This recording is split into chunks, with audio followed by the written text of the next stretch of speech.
Par, basin matingala mo ha, nga magbasa ang inyong flooring once nga mag-aircon mo.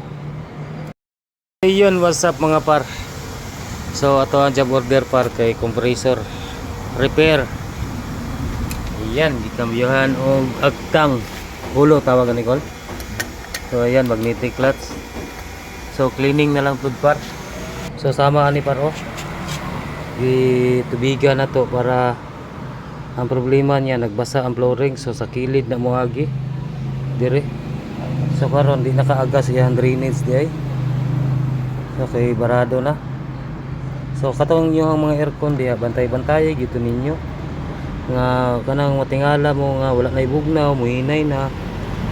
Isa na siya nganong wala na ibugnaw kay kini siya napuno na pud og tagip-tip.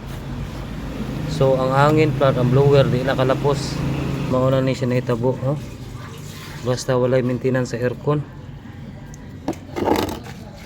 So kung dili nakaga siya drainage sa flooring yun na to napadulong.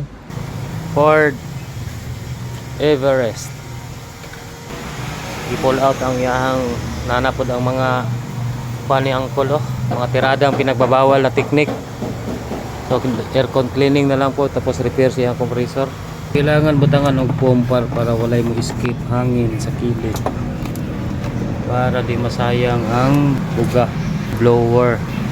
So mao ni ang iyahang evaporator cleaning.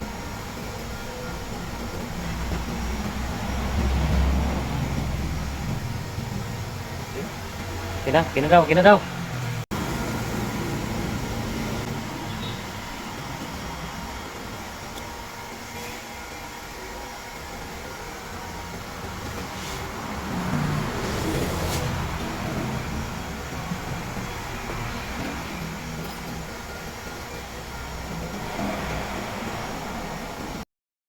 wala na, tudas na.